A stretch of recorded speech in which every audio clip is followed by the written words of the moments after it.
that's just what we're here to do. Yeah. Just here to have a little conversation, a little chat. Great. All right, we are rolling. Amazing. Okay. Scene 1, take 1. Hi. Welcome to another episode of Between Two Chains. I'm your host, LDF, and my guest today is Nitya and Aditi from Para.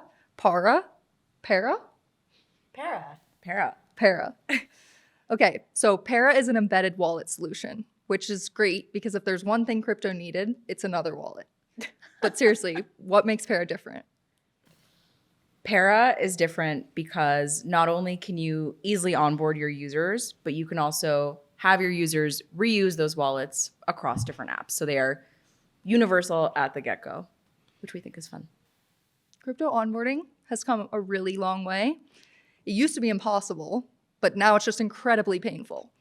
So what's the single dumbest UX hurdle you've had to deal with that makes you think like, wow, maybe we should just let the banks win? Good question. Lately, my favorite experience to sort of pick on is the do I go from fiat into crypto? Do I bridge from some of my crypto elsewhere? Just the I've got a bunch of money. Maybe it's on chain, maybe it's off chain. How do I get it in the right spot? That every time.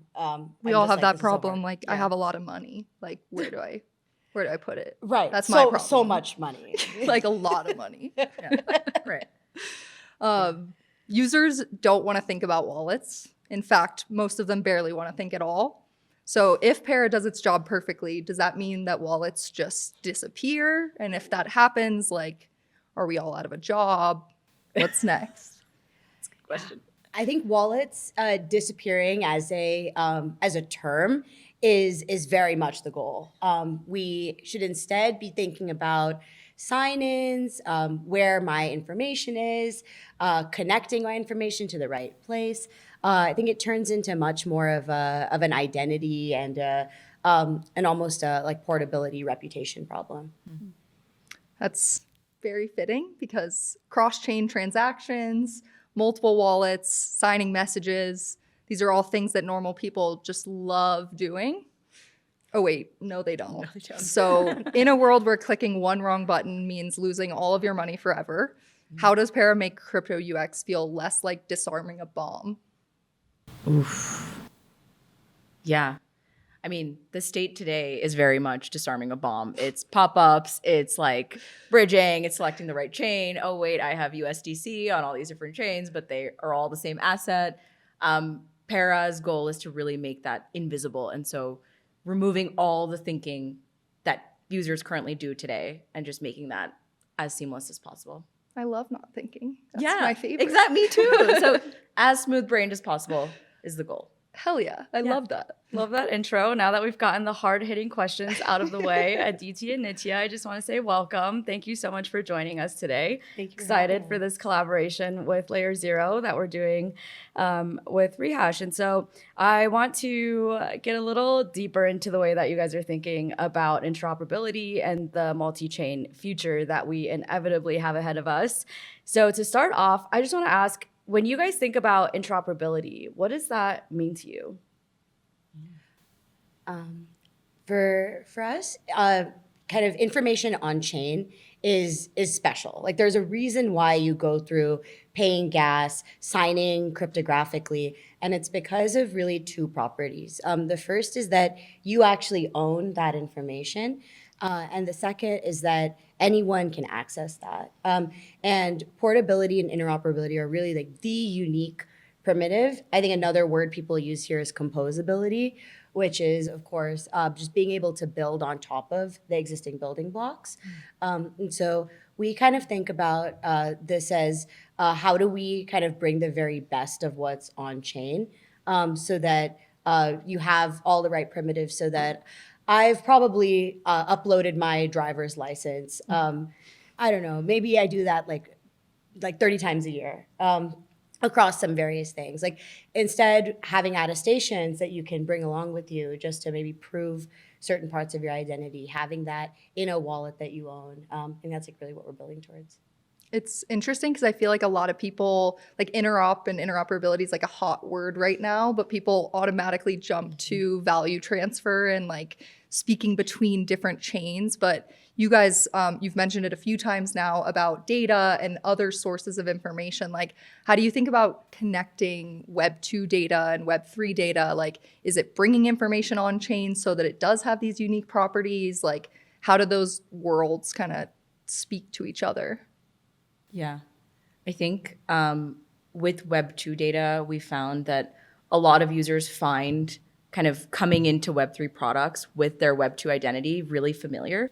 And that UX pattern is, we don't think it's going to go away. And so having that be reusable across a variety of different contexts where, yes, I'm logging into my, logging in through my Gmail account, but I'm accessing maybe, liquidity that I've put into Aave, or I'm accessing like my NFTs that I've minted across different apps. Like having that kind of Web 2 anchor be the hook into the broader Web 3 space is what we found really, really exciting. And having that, to Nitya's point, be composable and reusable across different contexts is, the reason why we think interoperability is so important.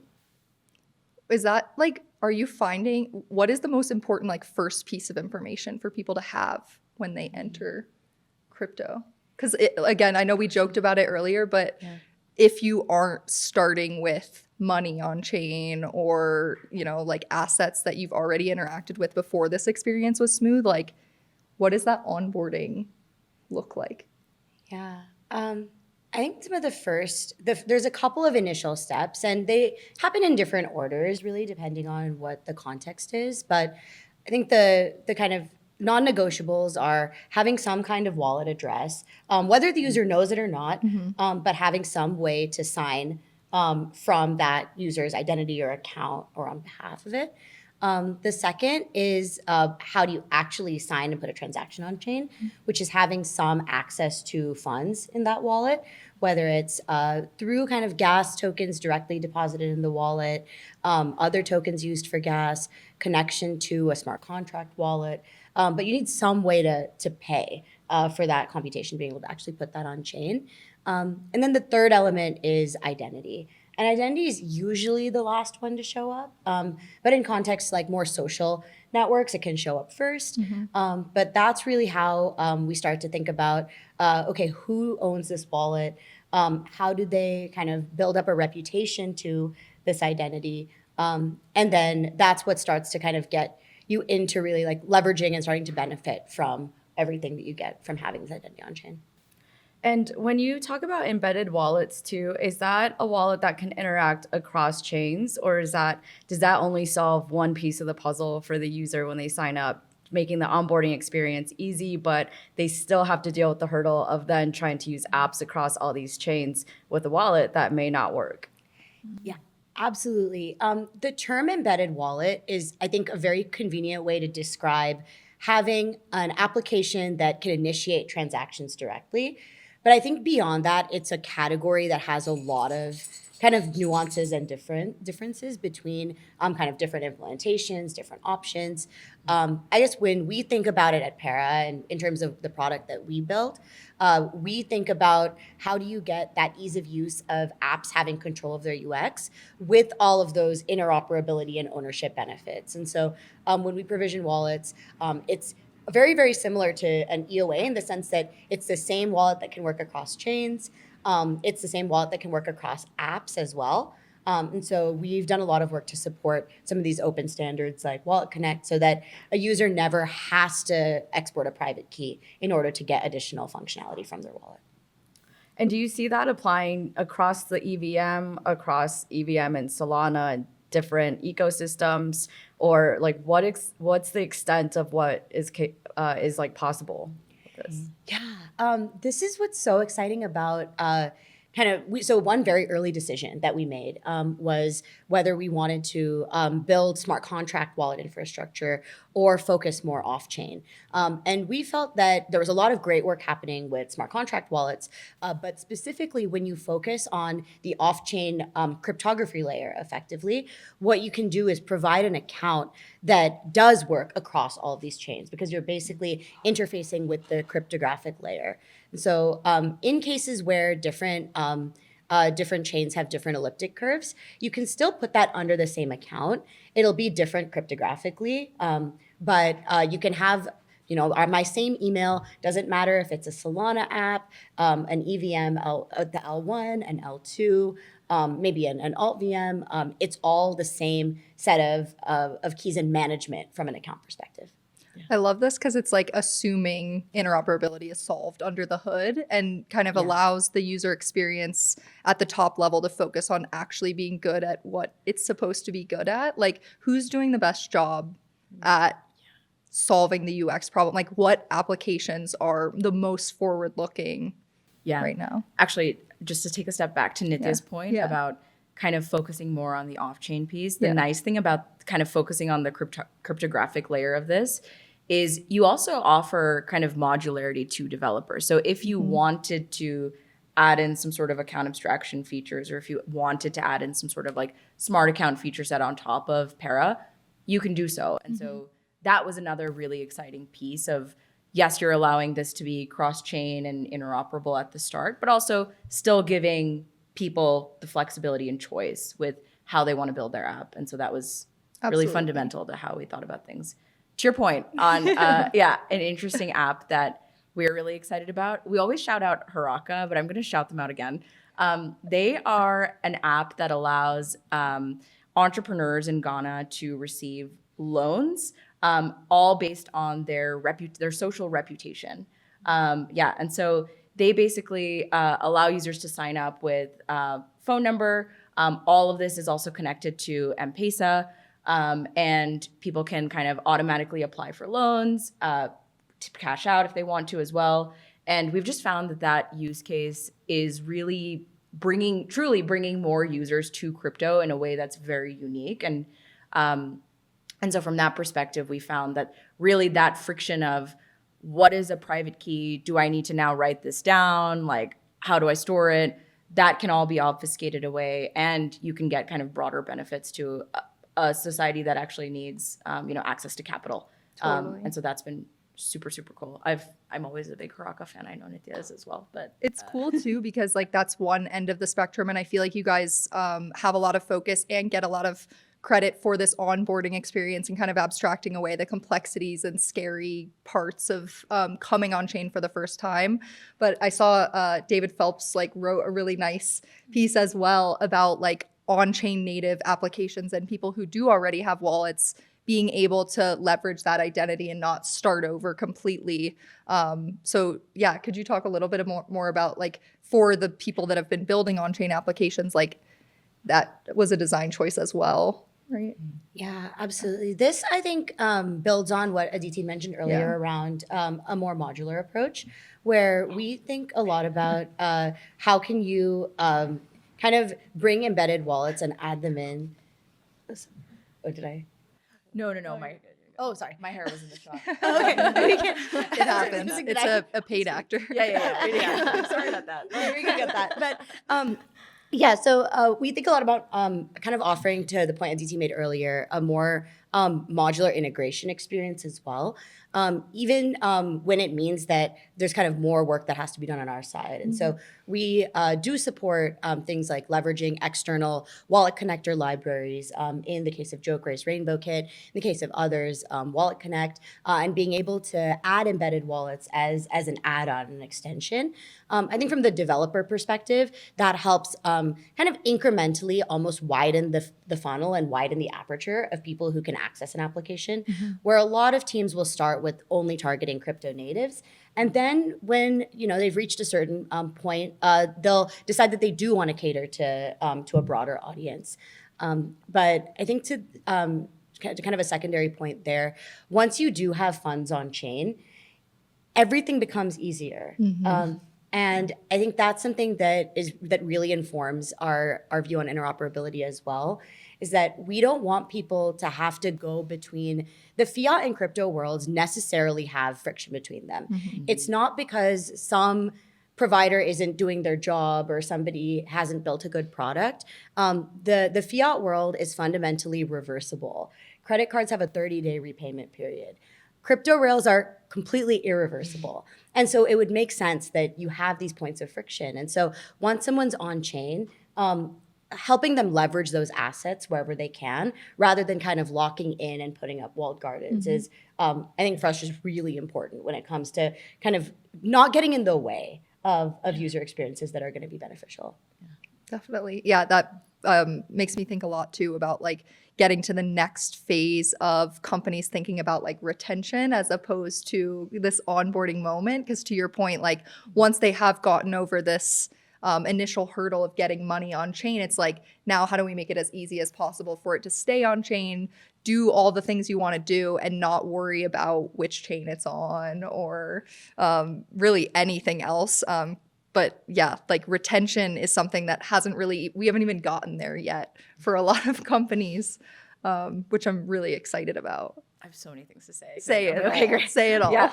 Well, one thing that really informed our decision on composability and interoperability was retention. Yeah. Like if you as an app have taken up so much time in trying to onboard these first 100 users, why should you be onboarding them again in other wallets? Right.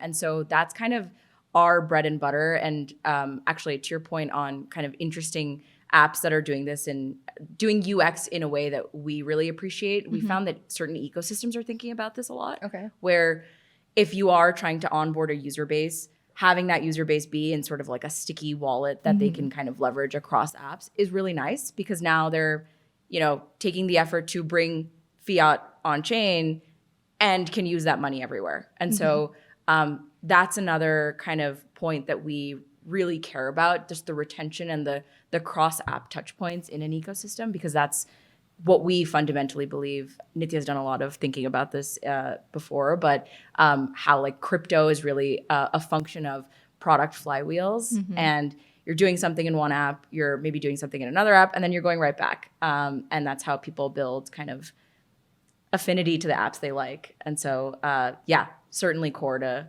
how we see the wallet world playing out. Do you feel like these are solved problems now? Like, do you think the education is more about the fact that a lot of these hurdles that we've kind of discussed are, like from a technical perspective, no longer a burden for people building with wallets? I think there are some things that are certainly still challenges and others that aren't. So things that I think have been more or less solved is getting a wallet address that someone can log into and access. Like that problem is, I would say, very, very far along now. I think the kind of nature of how interoperability works and like who plugs into what apps and where, we take a very user-focused approach where we kind of leverage the user to make the choice around whether they want to connect one embedded wallet or the other, or their existing like wallet extension to an application. But I would say that there's still like some coalescing. I would say best practices maybe. I think that the tech is very much there. And then stuff that has been a little bit tougher is, I think, as we've gotten more and more chains, I think the question of like, how do I even know what my balances are on every chain? Or like, how do I kind of get, let's say I want to have USDC on Optimism. Given the set of assets I have, what's the easiest and most efficient way for me to get there? So some of these routing problems, I think there's a lot of great teams working on it, but that's, I think, the next frontier to getting from not just a wallet with my name associated with it, but a wallet that's ready to transact with my name on it. One thing that you guys touched upon earlier that I'm curious to hear more about is this like privacy and identity piece that you mentioned, in the intro, and then with the app that you plugged to earlier. I'm curious, where do you see sort of like, do you see that like privacy and identity as the next problem to solve once, the basic problem of interoperability with wallets is solved? And how do you see interoperability playing into this, like solving the problem of privacy and identity? Absolutely. The thought we have right now around this is, and I would say this is very much informed by on-chain privacy still being very nascent, is we effectively think about off-chain information as default private and on-chain information as default public. Where off-chain information, let's say I've connected my Google account and there's a wallet associated with it, that linkage should only be shared with an application where I have, as a user, specifically granted it. And that, even when we think about profiles and being able to kind of add additional identities, like link my Farcaster or link my Lens profile, all of those linkages should be default private.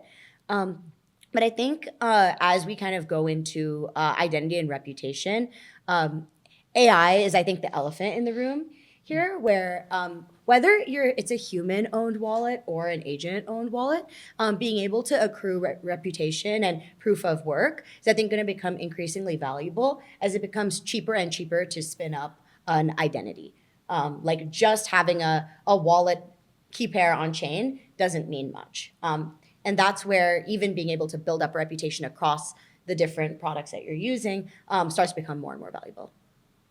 So interesting. I love the identity space. I know especially. that's something that I'm you like, probably oh. have thoughts on too. Well, it's just so interesting, again, like as we think about just different types of data being on chain and being like usable. Like the reason we transact in most cases is because we're trying to do something that has to do either with other people or services. And that data has up until this point not really been super accessible. And that's why, like, from an interoperability perspective, like, yeah, syncing balances it's accounting. And now for us to get to do more fun things with that money and reputation is just such an exciting space to be building in. And again, like I think being able to allow more developers and product people who don't necessarily need to know about all of this infrastructural stuff under the hood, like to just build amazing applications that leverage information that they otherwise would never have been able to access is just like, oh, it just gives me chills. Yeah, I figured you'd have some perspectives on it. Like, I think one thing that LayerZero does really well is giving people a ton of optionality. Like, I think that's very, very important to you guys, and we see that important as well. On the privacy point, we also allow people to create a embedded wallet for an app they're accessing, even if it's already universal. So let's say I'm accessing an AMM and I'm doing some sort of DeFi activity on it, and I want that activity to be private and relatively siloed. I can just create an embedded wallet just for that app. And so to the privacy and identity point that both of you were talking about before, maintaining optionality for both the developers and the users is something that we found largely successful because it just gives people more choice. Yeah. Freedom to build whatever they want. I'm so curious. Because a lot of this work is being done and it makes a ton of sense, but like for an individual user, like how do you view, I don't know, for organizations or like people who are sharing access to things, like how does that become increasingly more complex with permissions and It's definitely a space that's starting to be explored. So we do have teams that we work with that are building more like team management software, automation software. This might be something like, let's say you have a treasury that you want to set up some automations around. Still, I would say the model tends to be for any sort of multiplayer activity, having a contract account and then having multiple signers on it is the best way to have an on-chain record of where transactions originate from. And that's usually a very desirable property for anything like treasury management. But I don't just mean treasury management in the millions of dollars sense. I even mean it in maybe like the roommates budget for soap sense. So, but being able to just have that fragmentation of, in the roommate case, somebody leaves the apartment, you take them off the multi-sig. And so getting certain properties, that's the format we've seen. And then on the permissioning side, that's really emerging at all layers right now. So of course there are session keys that we're doing to have permissions on smart contract accounts. Those are on-chain. We also have a set of off-chain permissions that users can add to their wallet. So you might allow an application, let's say you're logging into a game, you might let that game sign the transactions to play the game, But for any in-game purchase that's larger than, let's say, 5 USD, you want to see a pop-up. And maybe for anything larger than 100 USD, you want to do a 2FA. And so being able to really set these granular rules around exactly what an application can do to sort of hit the efficient frontier of good UX, but also kind of explicit approval when it's required. Definitely. Are there any trade-offs, like I'm thinking security in particular, with making things easier and more convenient for the end user? Because I feel like historically, even in Web 2, there always seems to be a trade-off between, you either care a lot about your privacy and security, or you care a lot about convenience and you optimize for that. But it's hard to optimize for both. Yeah. We similarly think a lot about the sort of efficient balance between these two things, where one thing that we feel very strongly about is in our auth model, to access a wallet, let's say I log in with my phone number, we also have the user set up a passkey. And that just adds an extra protection where a Web 2 system is fundamentally reversible. If somebody gets into one of my like mobile SMS accounts and does something malicious, there are often going to be ways that I can take recourse on that. Whereas if someone, let's say I have just a phone number connected to my wallet, and somebody is able to manipulate or phish me or get access to that, there's really nothing that anyone can do about it. And so that's where we've sort of leveraged, and we talk about this as a difference between authentication and authorization, where authentication is a way to identify an account and identify a user. Authorization is a way to approve the movement of funds or the like signing of some information. And those two things are different. And so I think it's a case where I think in the embedded wallet space in general, these two things are often conflated and can have kind of challenging consequences, where I think we do have to remember and keep the perspective that at the end of the day, we are dealing with a system that is irreversible. And therefore, we do need to take certain things seriously. So it's like putting the right guardrails on that. I think it's also really cool to, at least from in my perspective, like decouple some of those permissions from the app layer to like the person themselves. Because as you mentioned at the beginning, like being able to actually have control of the information at the source level yourself, as opposed to like you granting access to a database that a company owns. Like you can, in theory, override some of these defaults, at least at the app layer. So as you said, like some people who do care more can ideally set those permissions a little bit more strictly than someone who doesn't. And I think that's like still quite an underexplored space. But one of the other like vectors of security and privacy that I'm curious about is like this difference between like one single address kind of having all of your information on it, as opposed to, like you said, session keys or things that are just like single use basically. Like how many wallet addresses do you view like people having in the future? And like, yeah. How many is too many? How many is too many? Yeah. Well, I think today, the state we're in today, where we've come across a variety of people that are like using Sheets to manage all their wallets, where they're like, oh, I have this wallet here, and they just have a tracker. I think that's certainly like not sustainable. Nitya has a really good analogy about the credit card system that I think would be very valuable here. So I'm going to actually pass it off to you. But yeah, I think that's going to match very well to this question. Yeah, I have a few thoughts. So the first is, I think wallets they're like a transit for data. And it's a very abstract term, but it's a way to like transit money through something or transit information through something. And we have so many ways to do that in the Web 2 world. We just don't have to manage a million seed phrases in the Web 2 world, which is why we're not really upset about it. Yeah. But for example, in our financial lives, most of us probably have at least one credit card, probably several, at least one debit card, probably several, maybe a brokerage account, maybe checkings account, maybe multiple checking accounts, savings accounts, maybe a 401k. Joint accounts. Gift cards, cash in the wallet. Yeah. Like we have all sorts of forms of value. And so I think it is inevitable that that's not all going to be one wallet address. But what we want to do is also, as far as possible, allow users to nest that under an account if they'd like to. So you're only having to kind of remember or authenticate in as many ways as you want to. Yeah. You're not forced to set up a brand new login or like make a burner email just because you want to buy an NFT from a fresh wallet. And so just giving people more power over that. Yeah.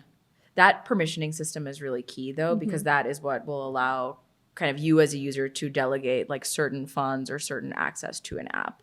And so in this model of like, you have tons of checking accounts, you have tons of savings accounts, you have all these gift cards and credit cards. That's kind of the analogy to what we're getting at with a para wallet with like a set of permissions that kind of gates access to certain apps or funds. And oh, by the way, none of those accounts you described are going away, right? So it's like we're just adding even more to that list with on and off chain information, which is just like, I don't think a Google Sheet's gonna do it for us. Going back to your credit card analogy, though, I don't know if this is going off on a little tangent, but using that analogy, like when we think about people that have multiple credit cards, why do we have it? Well, maybe it's because we see an ad for Capital One Venture and they're like, you get a sign up bonus and you get this and that. And we're like, oh, great. Like I want that. And so we have a Capital One card and then another company card and all these different companies, and they're rivaling each other in terms of offering the best things for their customers. In an interoperable world, in the Web3 world, where do we see individual blockchains sort of, like, I don't know if losing is the right word, but not having those unique properties that set them apart from each other? Like right now, when we think about one chain versus another, we kind of think this chain is good at X and that chain is good at Y. And they have certain apps, if you want to build a consumer app, you go to one chain. If you want to build an infra app, you go to another chain, or whatever the case may be. In an interoperable world, do we see it as like, from the user perspective, there is no differentiation between chain one and chain two, like this credit card and that credit card, it's all the same? I think we're already seeing not the on the differentiation piece as much, but on the to take the credit card analogy, we are seeing certain chain ecosystems launch smart contract wallets or go really deep into smart contract wallets or on-chain accounts, and that being kind of an angle of differentiation. So I do think we might reach a world where, similar to at the grocery store, I use the card that's going to give me the best rewards. Right. Maybe I use the wallet that I have Paymaster credits on. Yeah. So I do think that's where we're already starting to go, where chains are thinking about how do I create kind of the best possible experience within my ecosystem, and that usually involves something around an interoperable signer. It usually involves some kind of contract account with kind of permissions for the right applications, going deep. I think we are actually in a period right now of, we had this big period of unbundling and like everyone was building kind of the different building blocks. I think now we're putting a lot of the pieces together, and teams are getting opinionated, where there's a lot of, I would say, kind of excitement around going deep and building the best experience on my chain or on this other chain. And that's something that we see a lot. And so I think that'll net be good for folks. It might lead to a similar set of maybe there's that decision point that needs to happen of which wallet do I use. But I think that already is happening a little bit, where I do think about like, okay, which wallet do I have funds on this chain in? But hopefully the chain side of that the friction to go between the chains will hopefully be a little bit lower. Yeah. To add on that, the other differentiation point that comes up a lot is this going deep is really big in certain ecosystems, where certain wallets will showcase like certain apps that are really big in their ecosystem, and like a discovery tab. Like we're definitely seeing wallets either completely unbundling or becoming the super social app. And like that's kind of the two ends of the spectrum. The other thing that we see a lot too is like yield opportunities in certain wallets, where you can like park funds in a wallet and get, a certain sort of yield based on the chain you're on. So certainly a lot of different vectors in the wallet space that we see chains kind of try to tap into.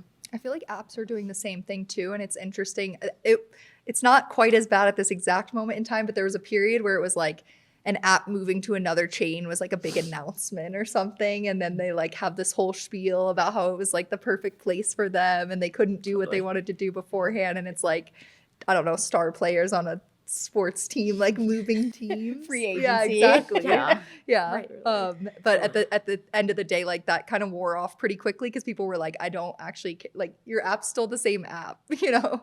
I don't really care what chain it's on. Yeah. Yeah, I- I guess from a user perspective too, like it's not so much a question from the user perspective as it is from the builder perspective. Yeah, 'Cause exactly. Users are just gonna use whatever apps It's they just wanna incentives. Yeah, use. exactly. Right, yeah. And like whether that's from the infrastructure provider that's giving you something or Right. what you're displaying to the end user, like, yeah, there's Totally. it's all interchangeable a little bit at the end of the day. Yeah.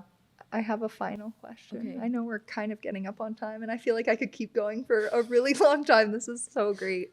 But you guys have kind of alluded to this a few times throughout this conversation, but assuming all of the problems that we've kind of covered are solved and like blue sky, either things that you feel like you're surprised haven't been built already, or like what are you really excited to see people design space like explore if interop is solved? I'm personally really excited about the like personal. So I come from fintech, Okay. so I'm very excited about the personal finance super app, Okay. uniquely possible on chain. And what that looks like is I have my funds deposited in Aave. They're earning some interest for me. Whenever I want to, or whenever I want to kind of make a purchase, the right amount is just debited. It's like automated value movement. Then let's say I want to qualify for a loan. I can use my lending or my borrower history to qualify for maybe a favorable loan. Further, I could even put up some of this kind of earning yield, like kind of lent out assets to get a more favorable rate. And so you end up in this world where when there's no artificial lock-in, we are just in much greater control of our value and of like our own upward mobility. I think that's something that is really powerful. And the pieces are there, they're getting put together, Exactly. but that's the like composability fever Yeah. dream. Well, yeah, because crypto, the pieces are there. Like there is the composable like DeFi kind of building blocks. Things are cheap now. It's just painful. It's just painful, right? Yeah, I had a very similar like pie in the sky kind of idea Yeah. where there's so many apps and things that I'd want to try if I could just like set an automation for. We always talk about internally that like the biggest friction to crypto right now is so much requires human intervention in the loop, like someone pushing a button here, transacting here, claiming some yield here, but automating all of that and just setting it and forgetting it. That's what we do with our bank accounts today, where we are automatically paying off our credit cards or we're automatically moving money every month into like a brokerage account or whatever. That is kind of the dream, because right now everything is still so fragmented and still You don't so want to be manual. like staring at the 5-second charts and like moving everything yourself, waiting 7 days to bridge Oh my something. God. You guys don't want that? I mean, We've been living that. We've been living maybe that for a just second. as a little treat. Yeah, as done a that. treat. Yeah. Yeah. Okay, that's fair. I think for me, I just like want to go back to that app example you gave. What was it called? Haraka. I think for me, like one of the things that initially got me interested in DeFi years ago was just this prospect of creating this new financial system that makes it more equitable for people, easier for people of different backgrounds to secure loans and to, get basic financial things that they need in life, which aren't possible in the traditional space. And it feels like we're reaching a point with, in this utopia world that we've painted, where that can be possible. And it already is possible with apps like Haraka. And maybe that can be possible in other places around the world globally in the future as well. I think that's what really excites me, is like this like ideal world that people talked about, 5 or more years ago, that it seems like nothing has come of it. Like it feels like now we can actually start taking steps towards that. And that to me is like super exciting. Yeah. I had a conversation with one of my Uber drivers this week on the way to the ETH Denver venue, and his like again, a lot of these things we're talking about are not some crazy like vision of how we need to, like, the financial system is broken. We're fixing actually very basic things, right? Like move money faster, give me access to my information. Like I want to have a return on the money that's sitting in an account somewhere. It was funny because we almost went too far the other way of trying to promise like the 45,000% APY and like the 1,000x. And it's like normal people just want to make sure they're not going to lose the money that they're earning. And that's enough, you know, like we actually are bringing, I feel like, the bar down a little bit to say solving problems that we deal with on a daily basis are just as important as these crazy swings that you're going to retire tomorrow that no one actually needs or wants, and come with a ton of risk vectors with them. And so, yeah, it's funny that we almost come back full circle to being like, hey guys, remember when we used money in a worse way on a daily basis? Like, let's just fix that just a little bit. It's like the crypto Twitter echo chamber though. Like you just see like the screenshot of Phantom and someone like all the all their net worth in there, and you just feel like that is the reality of what your crypto experience needs to be. But in reality, like crypto is helping so many people that do not have access to traditional markets, and that's very exciting. And we just have forgotten through the process of like being in this space for so long. Well, that reminds me too. I think it seems to me like we started in, Web 2, TradFi, all of this stuff, and then we way overcorrected towards the opposite end of the spectrum, and we're finally like maybe starting to rebalance a little bit and get to the middle and figure out what can we take from the traditional space that is actually like works really well, tried and true, all the time, used, constantly. tried and true, and incorporate that into this new stuff that we're trying to build and make it better instead of just rejecting everything that used to be as bad. Yeah, so much of it is there's just a different level of patience and a different level of kind of time horizon for some of these things. And I think some of that is, I think the commitment to like talking about the products that are kind of putting one step in front of the other and like chipping away at these big, big problems. So I think something that I'm excited to see all of us kind of continue to do. And it's tough because I think the stuff that happens overnight and that overnight like big hockey stick is usually what kind of captures the most attention. But it is sort of those accumulated steps over time that like really, really solve problems. Yeah. 100%. What behaviors are going to be around in 10 years in the first place, right? Yeah. I love it. And that starts from not throwing away what we have. Totally. 'Cause it's working. Exactly. Right? Yeah. Like, we came this we far. just need to we don't kind of- need to like throw it away. Yeah, we just need to kind of bring in the crypto to bring in the benefits of Exactly. the interoperability and composability to bring it all back. Wow, look at you. Yeah, I know. Wrap it up. And a nice little bow. Beautiful. Well, can you guys tell us where we can find you and where we can check out more about Para before you go? So Para, our website is getpara.com, and our socials are linked there. I guess I'm Nitya, and I'm _ Nitya S on Twitter. Cool. I'm Adits, ADEETS _22. Love the underscores. And it's Para, Para. Correct. Just because we had a whole conversation about people not knowing how to spell that. Yes, important. All right. Well, thank you Amazing. guys so much for joining us today. Hope you enjoyed the rest of your weekend at ETH Denver. And this was Between Two Chains.